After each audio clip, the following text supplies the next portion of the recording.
জমজ সম্ভব কি না এটা আসলে ডিপেন্ড করে। যখন আইভিএফ প্রসিডিওরটা করা হয় একসাথে কিন্তু একাধিক ডিম জরায়ুতে দেয়া হয়।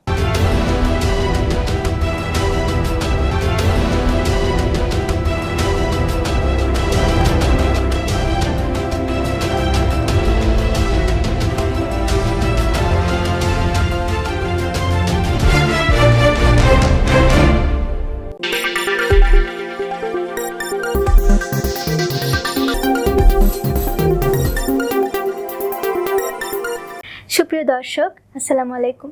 আমন্ত্রণ জানাচ্ছি ডক্টরস টিভির নিয়মিত আয়োজন গর্ভবতী মা অনুষ্ঠানটি দেখার জন্য। আজ পুরো অনুষ্ঠান জুড়ে সঞ্চালনায় রয়েছি আমি অনিমা সাইমা। আজ আলোচনার বিষয় টেস্ট টিউব বেবি কী, কেন দরকার এবং কিভাবে তৈরি হয়। আজ আলোচনায় অংশগ্রহণ করবেন doctor Marufa Sultana, MBBS, ZH Sikdar women's medical college, MPH প্রজনন স্বাস্থ্য, state university, PGT cardiology, NICVD, PGT gynae ও প্রসূতি, ঢাকা মেডিকেল কলেজ হাসপাতাল, DMU সিমুড, কর্মস্থল শিকদার মেডিকেল কলেজ ও হাসপাতাল।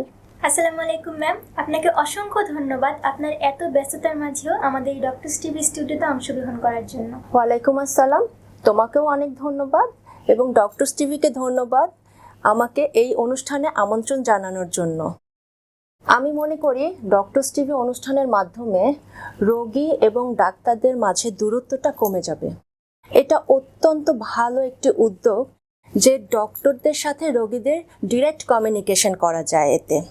এতে রোগীরাও তাদের বিভিন্ন রকম প্রশ্ন করতে পারেন এবং আমরাও নির্দ্বিধায় উত্তরগুলো জানিয়ে দিতে পারি। এই অনুষ্ঠানের জন্য ডক্টরস টিভিকে আমি সাধুবাদ জানাই।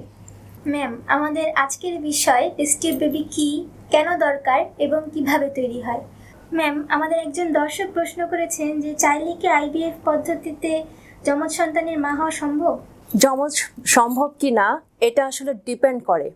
যখন আইভিএফ প্রসিডিওরটা করা হয় একসাথে কিন্তু একাধিক ডিম জরায়ুতে দেয়া হয়। হাজব্যান্ড এবং ওয়াইফের সুস্থ ভ্রূণটাকে নিয়েই কিন্তু জরায়ু মুখে দেয়া হয় এবং একাধিক ডিম দেয়া হয় সেখানে। যদি কারো ভাগ্য ভালো হয় একসাথে 2-3টা বাচ্চাও কিন্তু হয়ে যায়, যমজ ত্রিমজও হয়। সেই ক্ষেত্রে আমরা আসলে কনফার্ম করে বলতে পারি না যে যমজ হবেই, এরকমটা আমরা কিছু বলতে পারি না। ধন্যবাদ ম্যাম এত সুন্দর করে গুছিয়ে বলার জন্য। আশা করি আমাদের দর্শক বুঝতে পেরেছেন। ধন্যবাদ ম্যাম আমাদের এই ডক্টরস টিভিকে সময় দেওয়ার জন্য, আমাদের স্টুডিওতে আসার জন্য এবং এত সুন্দর একটি টপিক নিয়ে এত সুন্দর করে গুছিয়ে বলার জন্য। তোমাকেও অনেক ধন্যবাদ, তুমি খুব সুন্দর করে প্রেজেন্ট করেছো সব কিছু। ধন্যবাদ ডক্টরস টিভিকে, ধন্যবাদ এই টিভি প্রোগ্রামের পরিচালককে এবং ক্যামেরার সামনে এবং পেছনে যারা কাজ করেছেন কলাকৌশলীদেরকে অনেক ধন্যবাদ এত ইম্পর্ট্যান্ট একটা টপিক নিয়ে কথা বলার জন্য, আমাকে আমন্ত্রণ করার জন্য। সবাইকে অনেক ধন্যবাদ। সবাই সুস্থ থাকুন, ভালো থাকুন। প্রিয় দর্শক, আমরা এই অনুষ্ঠানটির একেবারে শেষ পর্যায়ে চলে এসেছি।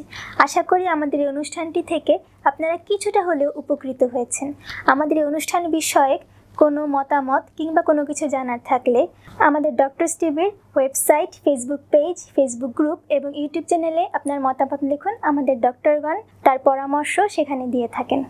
প্রিয় দর্শক, আশা করি আমাদের ডক্টরস টিভির সাথে আছেন এবং আগামীতেও থাকবেন। আজকের মতো বিদায় নিচ্ছি। সুস্থ থাকবেন, ভালো থাকবেন। আল্লাহ হাফেজ।